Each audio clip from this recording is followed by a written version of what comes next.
So the way to fix this Eagles offense, is it really this simple? Is entering Carson Wentz into the equation really going to make everything work again?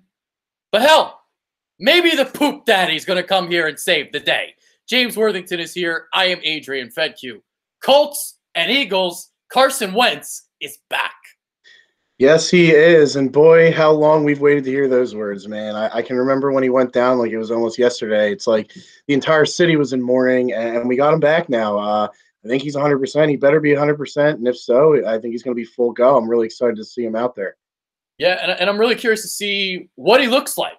Are we going to get the old Carson Wentz, or are we going to get somebody that's going to take a couple weeks to get reacclimated? What do you think?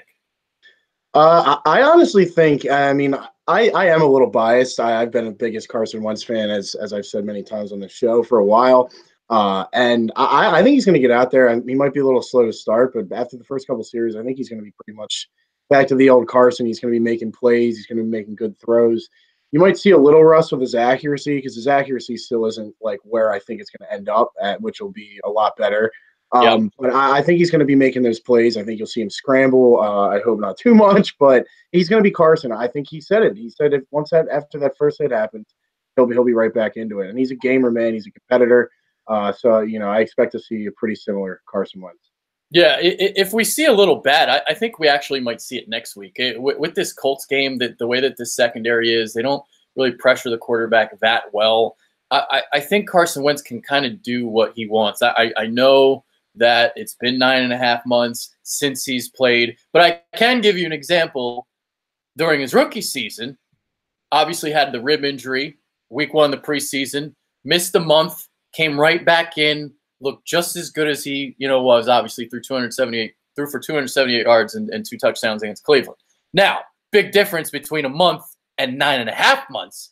But my point is don't ever doubt Ginger Jesus. I mean, he's been known to defy the odds. Yeah, I agree. And I mean, he is the hardest worker on the team. He's the first one in there and the last one to leave. It sounds cliche, but cliches exist for a reason, man. You want your franchise quarterback to be like that. I mean, and he's got it between the ears too. So he's been taking mental reps. He's going to be mentally prepared to come right in and just have the game plan ready to go and ready to run this offense. I think he's going to ignite a spark in this team, even defensively, because just the plays he makes, how hard he plays, it inspires everybody. I honestly think that's why that kind of magical season happened. It all kind of started with him and his MVP season. So I'm just excited to see him back out there, man. I can't wait to see him out there. He's honestly probably the happiest he is in his life when he's on the field, and he's going to be back out there in front of like 60,000 fans. So yeah, it should be awesome. Oh yeah. I just want to clap though. I want to thank Nick Foles. I agree. I want to thank you, Nick. I want to thank you for bringing so much. the first Super Bowl to the city of Philadelphia. I will never forget anything that you have ever done. But let's keep it real here. Carson Wentz, he's a different breed here. The misreads, they're going to be minimized. He'll be more consistent. He'll make the proper pre-snap reads. He'll make the proper audible. He'll get the ball downfield. He's not going to be afraid to push it. And he's going to be the king of third down again. So when I think of differences between a Nick Foles and a Carson Wentz, I think of those things. What do you think?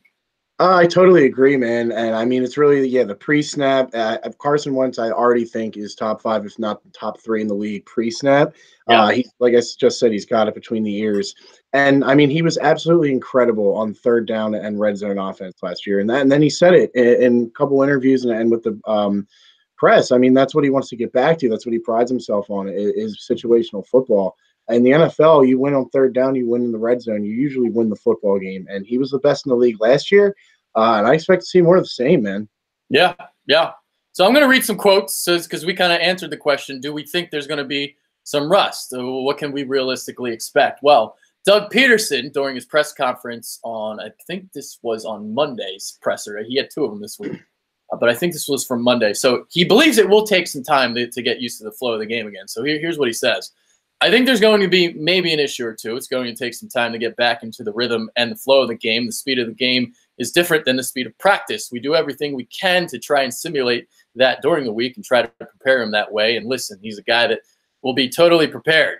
Comes in early, studies the tape, as do all the quarterbacks, stays obviously late in the day, asked a lot of questions and has a lot of ideas. He's going to be prepared mentally. Now it's just a matter of the physical part taking over. And then another thing that Doug Peterson said, he said that there's not going to be any restrictions here. So here's what his quote was on that. In my mind, and we all felt the same way, that he's cleared, and there's no need to hold him back. Now, we're still going to have conversations. It's no different than when he was healthy. We're still going to have conversations about protecting yourself, as we do with all the quarterbacks, and making sure we do the right things there. But there are no limitations. So, quotes from Doug Peterson. Yeah, I mean, I really think that's the only way you can go about it. I think that there can't be any limitations, because if he's out there thinking about anything, or if he's limiting himself or just not playing naturally with that just kind of natural, I would, for lack of a better word, like spirit he plays with, he's not going to be the same quarterback, and that's what makes him so special. So he has to go out there and do that. The conversations about protecting himself, I had heard through the grapevine, just certain people talking on the radio and stuff, that, yeah, while he took them seriously, he kind of just said, oh, I've always played this way. So I think the one thing is, since the injury, he actually is going to try to think of ways to protect himself, but that's not going to be, during the game. He'll have all that planned out in his head before. I think he'll have played the game one or two times mentally before he even gets out there, because that's what good NFL players do. So he's going to know to slide. He's going to know to get out of bounds. He's going to know not to lower his freaking throwing shoulder into a linebacker. You know what I mean? So he just got to be smart. Like, there's quarterbacks that run and are smart. I mean, Aaron Rodgers, he gets hurt, but a lot of it's his shoulder. Like, he's able to scramble. He doesn't really get injured too often. He doesn't take too many hits when he actually runs. Russell Wilson's pretty good at it. I mean, there's quarterbacks out there. So he's got to use his head, but, he can't be hesitant. He has to go out there and just play the game Carson Wentz plays. I'm glad you brought up Russell Wilson's name, because you kind of got into a point that I was just going to make. So we all made fun of Dak Prescott for watching Carson Wentz film. But in all honesty, Carson Wentz should be watching some Russell Wilson film, and how to play and how to scramble and how to slide and how to get out of bounds and how to extend the ball. He plays the smartest type of scrambling quarter. He's never gotten hurt, right? I don't believe so, man. And Russell Wilson realizes how important he is to the success of his team. Carson Wentz needs to look at it that way too. He can't look at it like, I need to go out there and make every play. He needs to be on his 2 feet and be healthy, because he gives the Philadelphia Eagles the best chance to win.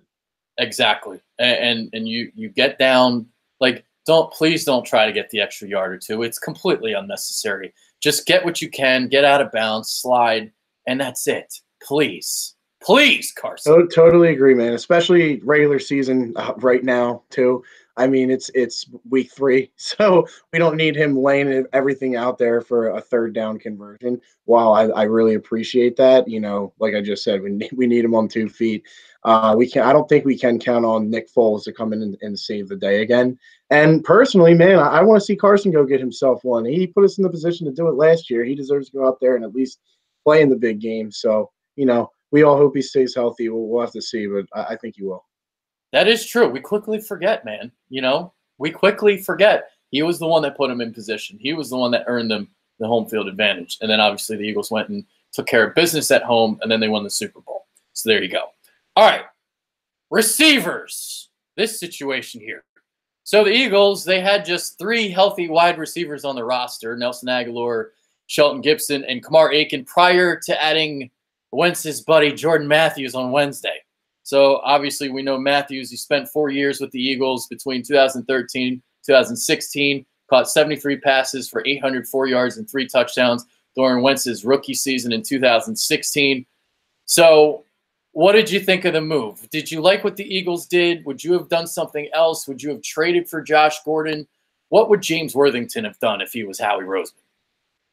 I mean, I would have given Josh Gordon a look. I think the Eagles did their due diligence. Now, I heard they were one of the teams that were involved and made an offer. I don't know how legit that is. I've heard different things. I've actually heard like they weren't even interested at all. Yeah, I mean, there's all sorts of reports out there. I lean to they weren't interested because they're pretty big on, the locker room guy type thing and just keeping that stuff good. And I'm already hearing Michael Bennett is starting to make some rumblings about his lack of playing time. So, you know what, man? I mean, Jordan Matthews knows the playbook. He's only about 2 years removed. Him and Carson are boys. They've stayed in contact. So from a locker room standpoint and from him playing right away, it makes sense, especially this week with Alshon out and Mike Wallace out. Agholor is almost forced to play outside. So you can put Jordan Matthews in the slot and get away with it for a week. And then it's all going to depend on when Alshon comes back. Will they just leave Agholor outside if Matthews looks good and leave him in the slot? Because I don't know. And people argue against they might not want to move Agholor out of the slot. I think Agholor, man, his confidence is back. I think you can play him anywhere now. I really don't think it matters. And Jordan, he's a bigger body receiver. He's not as skilled. So he kind of has to play in the slot. I don't see him as an outside receiver at all. But, I mean, from a standpoint of just signing a receiver, man, you got to get him in right away. I don't mind it. I'm not in love with it, but I don't mind it. And, we get the Wentz Matthews TD celebration. That's true. Yeah,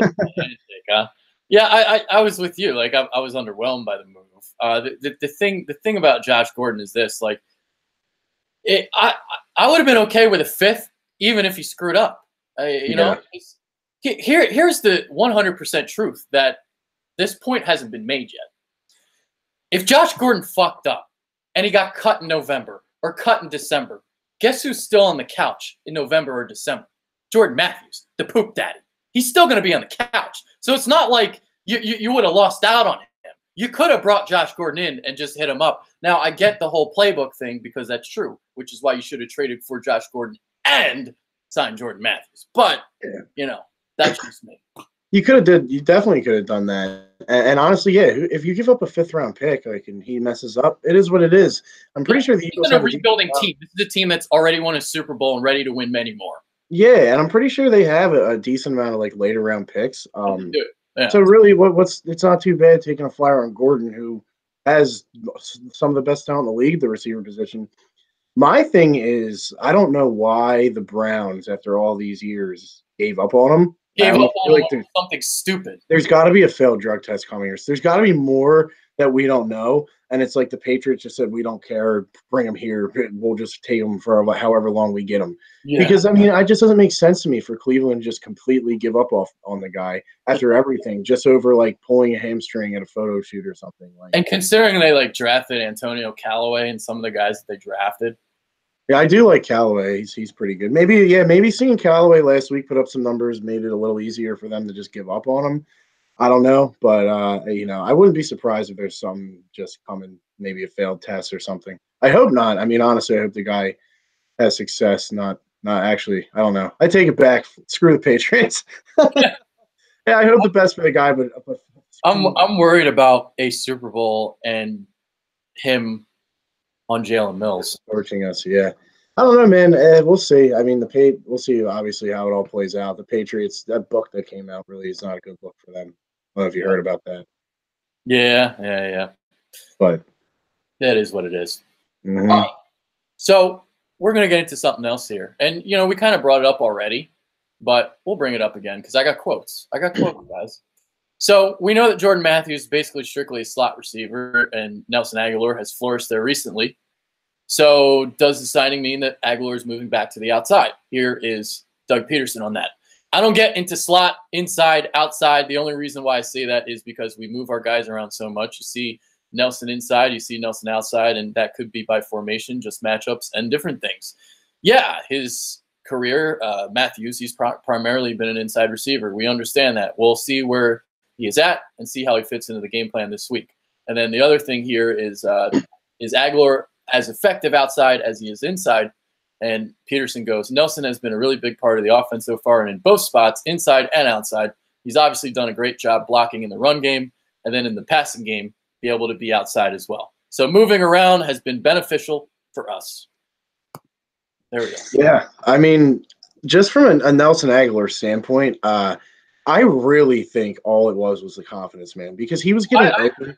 Yeah. He was getting wide open and just dropping footballs, and he was young. And I think moving him into the slot, it just gave him – it's a little bit easier to get open from the slot and get yourself going in a momentum type thing, in my opinion. So now his confidence is sky high. He's been playing – the difference between him 2 years ago and now, he plays with so much more fight and so much more energy. And I personally think he's the most talented receiver on the football team. Even more than Alshon. So I really think you can move him all over the field now, especially that everything's clicking. And Doug's not going to give anything up about the game plan. to the media. I think you're going to see Jordan Matthews inside because, I mean, just look at his skill set. We agreed when we traded him for Darby. Everybody was all upset. Guy was an average receiver. Like he's an average receiver. He's a big body that can play the slot. Put him on the outside, and he's going to probably not even catch like maybe more than two passes during the game. Yeah, I don't know how much we're going to expect from him this week. Here's what Jordan Matthews is. He's going to catch some crosses. He's going to catch some passes. He's not going to get you any yak. You know, he's going to drop the big catch. Yeah. Oh my God, I forgot about those drops, man. So many times we're just screaming at the TV or from your chair in the stands. And then Elliott Shore-Parks is like completely wrong about his stats. Like Elliott Shore-Parks is like on his knees about Jordan Matthews. It's annoying, dude. He was sucking his own dick when he got. Yeah, like it was really annoying.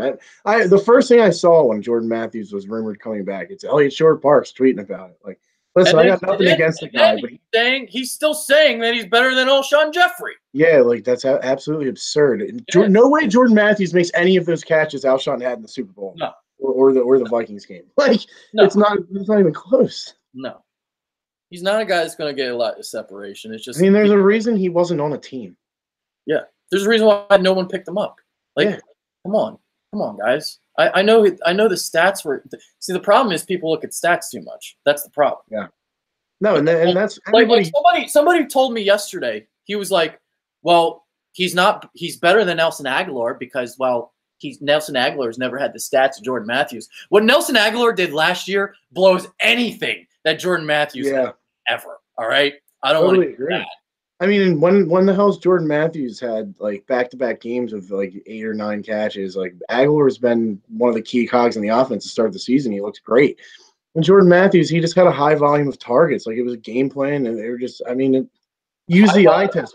As well, that was the same type of people, and I know like it's different because it's Eagles fans, but it's the same type of argument people use when they said Dak was better than Wentz rookie year. But if you watched them both, you clearly saw Carson Wentz was asked to do much more than Dak Prescott.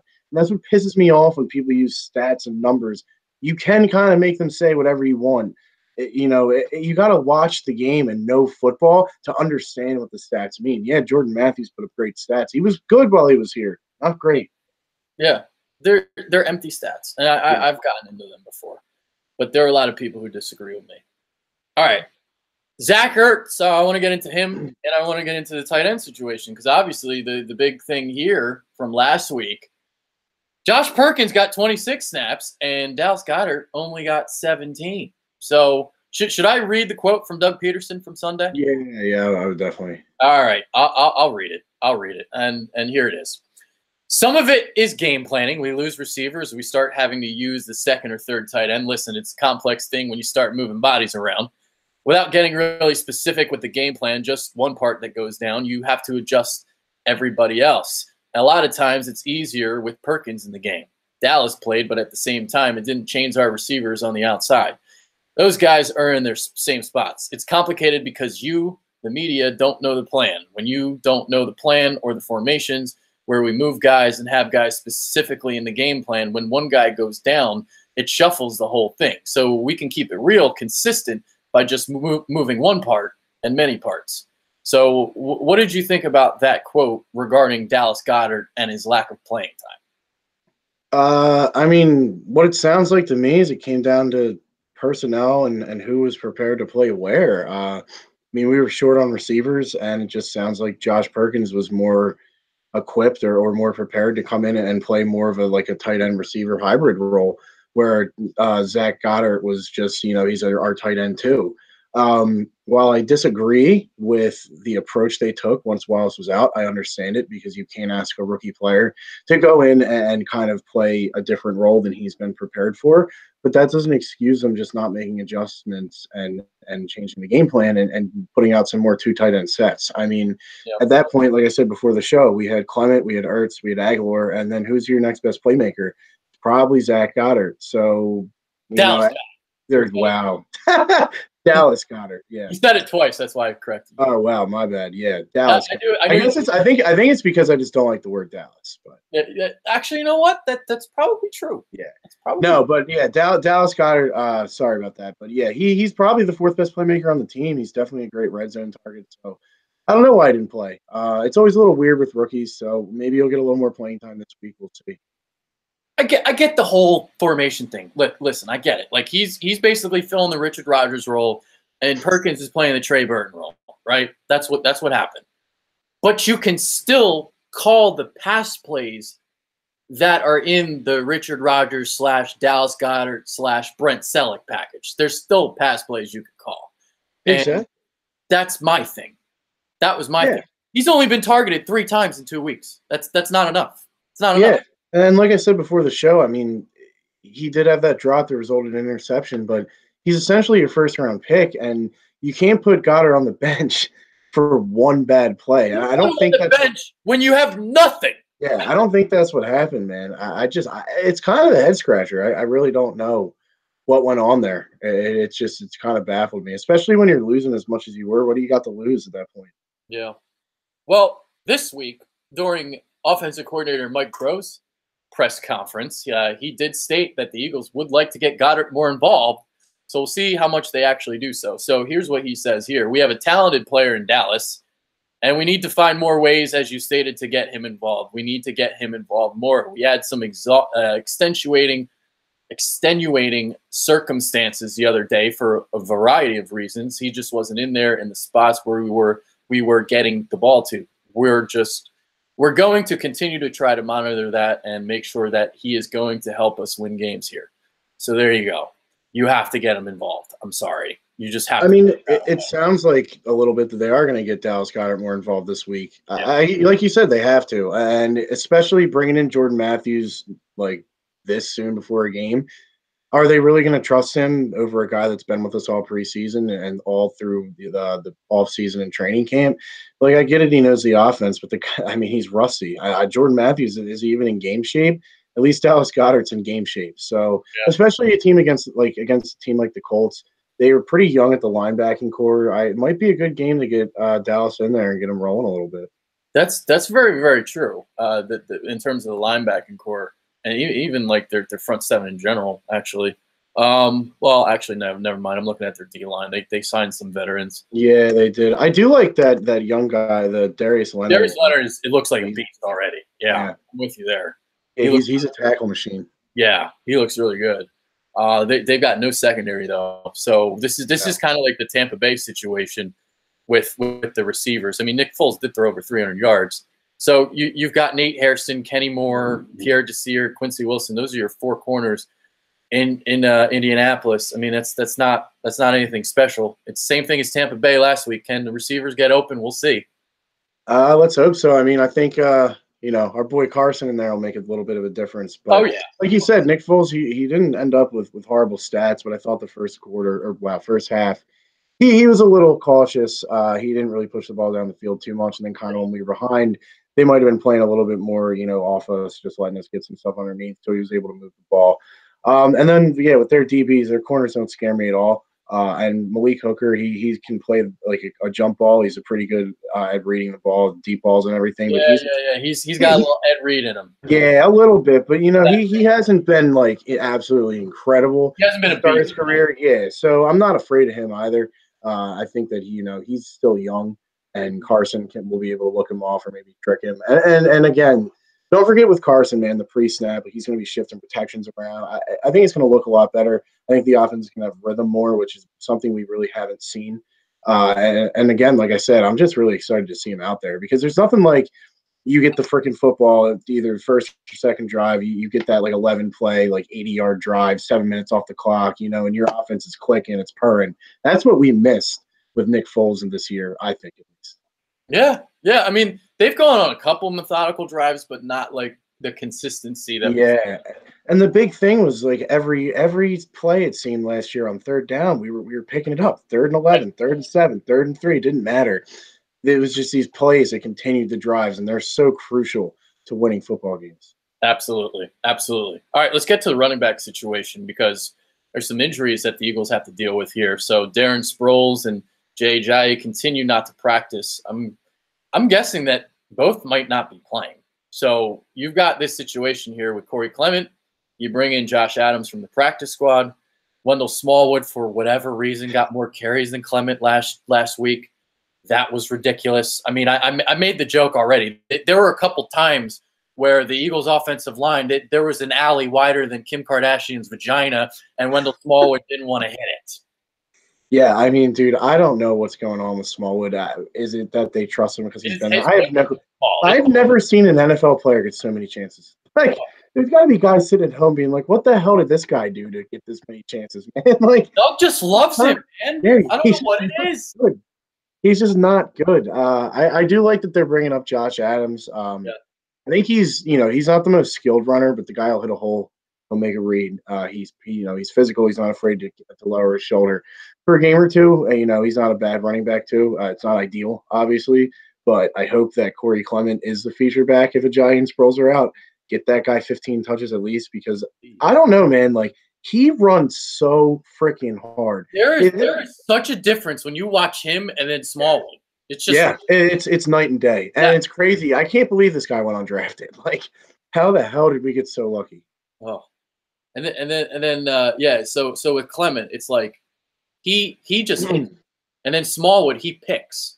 Smallwood picks, and Clement hits. Yeah, and then. Fun fact about Josh Adams, I actually played against him in high school. Oh, I'm sure you did. Yeah, because he was a sophomore when I was a senior when he played at CB South. You're Penridge, right? Yeah. So he went to CB South. Yeah, he was. Well, we've definitely played him because I went to Pennsbury. So yeah, those CB schools, man. Josh Adams was a beast, man. He was an absolute monster in high school. So which one? He's CB what? Or is it Council Rocky? CB South, yeah. CB South. Oh, CB South. Okay, that's the new one. Yeah, yep. That's the new. But yeah, man, he was pretty good at Notre Dame too. So if he'll probably get some carries, I would imagine they wouldn't bring him up for nothing. So yeah. I know a lot of people that went CB South. My family up there, so like Warminster area. That's local guy, man. Definitely easy to root for. Yep, absolutely. All right, so we talked that. All right, so we'll get to the defense now, and I guess what we'll get into is the secondary play. So Jalen Mills took a lot of heat this week. 8 targets, 8 receptions allowed. It was like 165 yards, perfect passer rating. It wasn't good. The first play of the game, I did do a little quick film today. I did a film study with Brendan, by the way, yesterday, and it was awesome. And it sucks that it didn't work because we've got like people put in fiber optics into my neighborhood right now, fiber optic cables. They were working outside my house yesterday, and our film study didn't work. It sucks because Brendan, we went and looked at each one of Jalen Mills's completions that he allowed, and at the end of it, we were just like basically we were on Jim Schwartz because everything is off coverage. There was only one play where he was actually at the line of scrimmage. And then that was actually the smallest window that Jalen Mills allowed on a completion, which he was actually all over Chris Godwin, but it was a 5-yard quick slant. So what we saw was like a lot of comeback routes. You saw that the bad one was another one in the fourth quarter was the out route on Deshaun Jackson. You got to know that you're going to try and get a first down there. But when we watched the tape, we were like, it wasn't a dumpster fire. It wasn't as bad as we thought. Maybe because our expectations were so low that we thought it was just going to be awful. But it wasn't like the worst thing in the world. So I saw the tape and I'm like, all right, I'm not ready to make a change yet on the outside. I'm not doing that yet. And also, are you really ready to play like Avonte Maddox in the slot? Are you ready? Are you willing to make a change, James? I don't think he can off 2 weeks. Jalen Mills has been a little streaky in his career, but we did just win a Super Bowl with him. Granted, in the Super Bowl, none of the DBs really played that well. Well, McLeod and Jenkins, but none of the corners did. Yeah. But I think it's too early to just yank him out of there. While I think Sidney Jones is eventually going to take over that outside slot or spot, I do agree that if you pull Jalen from the starting lineup, it's going to be awfully tough to throw him in and kick Sidney down to the slot and have Jalen just go out there and play the same way because he plays with swagger, he plays with confidence. That's what makes his game go. So if you pull him out of the starting lineup and then you put him in there when we go nickel and just expect him to be the same player, that's going to be a huge shot to his ego. And yeah. I don't like that. I think you got to give the guy a chance. 2-3 weeks from now, if it's still an issue, then yeah, make the switch. We drafted Sidney Jones to be an outside corner. But right now, I think it's just too early to overreact like that. I mean, these guys have proven themselves. So give them a chance to bounce back. And then the only other thing I want to say is, Philly fans are a little they're way too hard on always one or two players in the secondary. It's always the guy they see getting burnt, but we don't see the whole picture. We don't know what the coverage is supposed to be. Most people, when watching football, don't even know, have an idea of different schemes and coverages. So it's easy to pick out the guy that has his back to the camera running behind the receiver, but it's easy to forget about the safety that should have had over the top help or whatever, So it's a team sport, especially defensively in the secondary. You can't really just blame one guy. Yeah. I mean, listen, it wasn't a good game, all right? No. It wasn't a good game. But to make a switch after one hard performance, I don't think that's fair to Jalen. Yeah, and I mean, dude, everybody's killing Jalen. Darby didn't play that good either. That freaking tackling. So you want to take Darby out after one bad game too? Yeah, right? You can't do that. So, yeah. And especially it's a good opportunity for them to bounce back. They're at home against a pretty good offense. So, go out there and show what you're made of, and that you have the home crowd behind you and get the confidence back, man. Yeah. Well, with all that I just said, though, it's funny because Jalen Mills struggles with speed. Yeah. Oh, I know where you're going. and the Colts got a guy with speed. Yeah. Yeah. Big T.Y. Hilton guy. My God. He's going to hit him with the sluggo and this. Oh, no. Yeah, I know. And they don't switch. Well, I don't understand. They don't switch. Nope, we don't do that. So you're going to let Deshaun Jackson go against Jalen Mills. Okay, give him some safety help, but it just makes more sense to put a physical corner on a physical receiver like Mike Evans and Mills and put Darby on Jackson. It just makes sense. I don't know why they're so good. Jim Schwartz more than yeah, no, totally. I'm all on board with you there.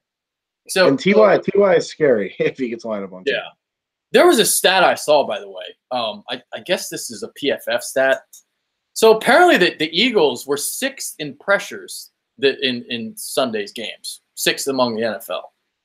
Now, if I remember correctly, the first half they were actually kind of getting to the quarterback, but then the second half it didn't happen as much.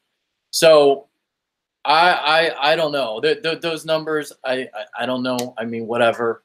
What I saw was a defense that wasn't getting home in the second half and a defense that was afraid to blitz. So you were playing off coverage, you weren't generating pressure, and you weren't bringing pressure. You only brought 6 blitzes all game. We saw Jim Schwartz that was more aggressive during the latter stages of the season last year and in the playoffs, but now we're back to let's not blitz again, Jim Schwartz. And we saw what we saw. See, the reason why last Sunday was so disappointing was I thought the cornerbacks were better this year. I thought that they were actually going to get away from the whole quick 3-step drop and get picked apart game. Well, it still happened that way. That's exactly what Tampa Bay did. Yeah, and I mean, at times, man, I thought I was watching the Super Bowl again. These guys are running so wide open down the field. And it's you're just thinking they have too much talent on paper for that to happen. There's just too many mental breakdowns. It doesn't make sense. But I totally agree with you that one of the big things I noticed was that in the first half, especially the first quarter, the D-line was getting after. Besides the 2 big plays in the first half, and it was not a bad game by the defense, but then those drives started, the long methodical drives and the quick 3-step drops. It works against us. If I played the Eagles, I would literally do what Tampa did. I would do what New York did last year. And I always bring it up, the Green Bay game with Aaron Rodgers when we couldn't stop anybody. That's what beats us because you just negate the strength of our defense, man. Yeah, absolutely. And Fitzpatrick was, I think the number was 2.3 or something with the time. Yeah. Bro, so he was getting the ball out real quick. There was a 0.5 difference between he and Nick Foles. So you can see it's right there. He was getting the ball. And if we're too afraid to come up and play press man, you gotta like we're not going to be able to beat that, man. There's nothing you can do You if you're have going to to play walk that far the back. line. That's how you beat. Yeah, exactly. Yeah. So I guess the other conversation here, we kind of brought it up a little bit, but I'll get into it now. So yeah, you're not just going to move Mills to the slot, or you're going to move him like safety or something. That's something you do during the offseason. Or if you're really desperate, like rarely we see something like that, right? Like we saw Clay Matthews move from one position to the other out of necessity for Green Bay a couple years ago. We saw Troy Brown 15 years ago play cornerback. But you don't see this unless it's a complete necessity. So there might be a leash for Jalen Mills. Like there's a leash, but I'm not ready to make the switch because if you put Avonte Maddox in the slot, teams are just going to game plan for that. And I think they're going to just – I don't know. I don't think Maddox is ready. I think he's a year 2 player. I agree. I mean, while I like his special teams play so far, and I like what he has to offer, he's putting a rookie corner in there, especially at 5'9", that's just asking for trouble. And if the Eagles ever thought about putting Jalen Mills in the slot, I think that I don't think Jalen Mills would be a good slot corner at all. He's not. He doesn't have the quick hip twitch at all. I don't think he's fluid enough. He's just a physical corner. And then the Clay Matthews is just a different breed of athlete. When they moved him, like they're able to do that with someone like him. But yeah, it's just too early to pull him out. I think it would be an overreaction. It would be an indisciplined or an undisciplined move by a disciplined coaching staff. Yeah. So there it is.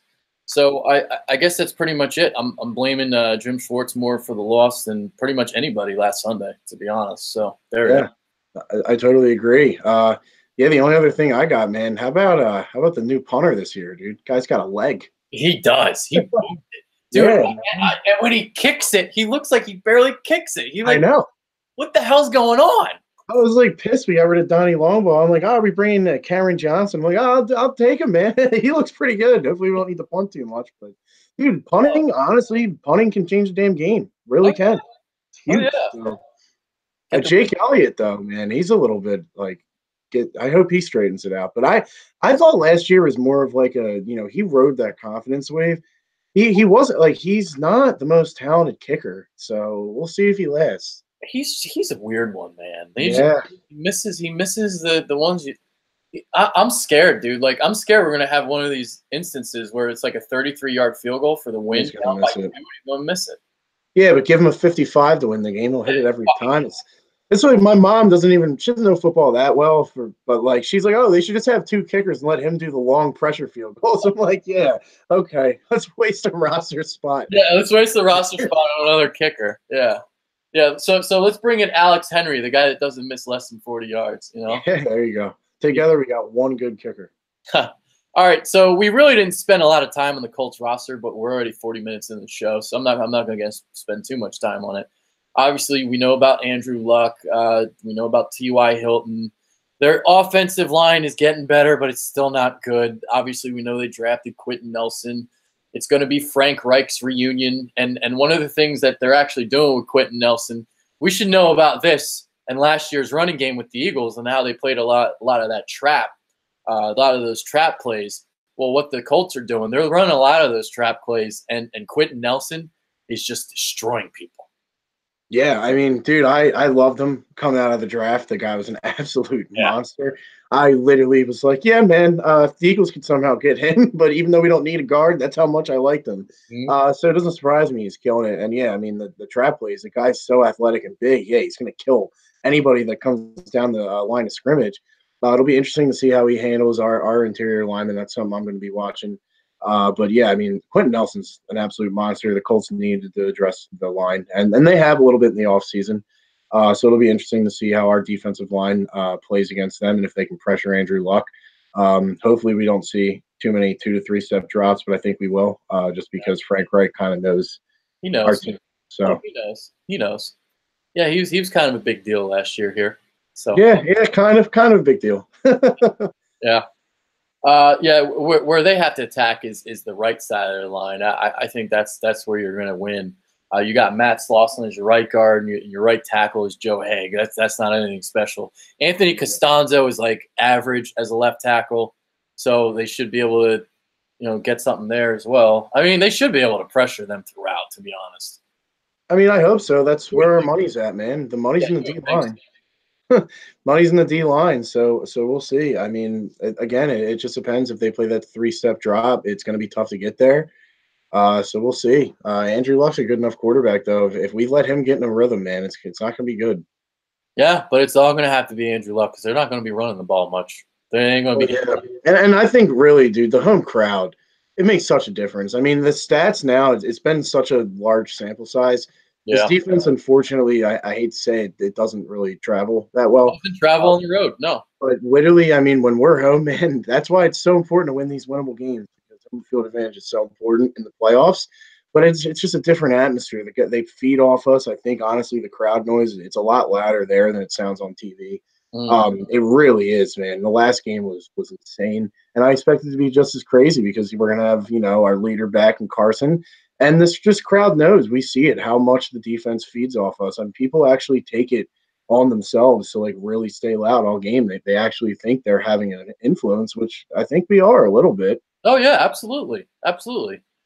So we'll get into the defense kind of real quick, but we talked about them too. We talked about the secondary.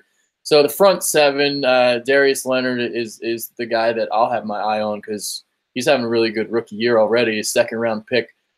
Oh, God, where did he come from? It's like Southern something. It was a college school. I forget off the top of my head. But they got Jabal Sheard. That's their pass rusher, whatever. Al Woods is kind of like an underrated run stuffer, but, whatever. South Carolina State. There it is. There. Yeah. I think I said South something. You said you did. You were there. I was there. I was thinking of it. I remember a red logo with like a peacock or some shit. I don't know. Yeah. Well, I do this dynasty league where we have individual defensive players, and he was one of the guys I looked at in our rookie draft because I was like, yeah, this guy, he looks like he's got some talent, and again, tackling machine, like I said, and that's what scores points. Yep. All right, I think that's it. So it's prediction time. Who you got? Yeah, went back and forth with the score, but again, the Eagles are going to win this football game. They're too good of a football team to lose back-to-back games, especially coming home. Carson's going to spark the entire team. I think they're going to start fast. They're going to control the game. I got the Eagles 34-20. Okay, all right. I think they're going to win. Obviously, I got like 27-16, something like that. So I don't think they get to 30. I don't think the offense is ready to score 30 yet, but maybe they will. Maybe they will. So there you go. I hope, man. I actually think we'll see a big player too. But like we said last week, I mean, one or two plays can really just change the score. It seems like we both think they're going to be in control of the game. And I think, if Indianapolis is in this game in the end of the third, I'll be pretty surprised. And I'll be worried, man. I'll be really worried. If they're in the third, I will. Yeah. This is a winnable game, and I don't want Andrew Luck with the ball in his hands in the fourth quarter, driving down the field with this crowd freaking, biting their freaking, you know what I mean? Like, it won't. You don't want that. You want to have this game in the bag, and you want them basically the defense able to pin their ears back and go get them. Yep, I agree. All right, I think that's it, man. You got any final thoughts? Go Birds, baby! 2-1 after this week. We need it. Boom! There it is. I got nothing. I'm exhausted, honestly. I've been all day, I still got to do my preview after this now. So I've been working since 12, and I'm still not done. Get that cash, man. Hard work pays off. Yeah. So I guess my final thought would be go to PhillyInfluencer.com. Check out my preview tomorrow, and also you can check out my Carson Wentz post from today if you guys want. There it is. So that's it. That's James Worthington. I am Adrian Fedke. Also, be on the lookout tomorrow. So when I get home from work, I'm going to have Nitro Freak on the show. Nitro Freak's coming on. And we're going to talk about Howie Roseman a little bit. So we're going to talk about that. So that's it. That's it from me. That's it from James Worthington. We're out of here. Enjoy the game. And by God, the Birds, you better win. There it is.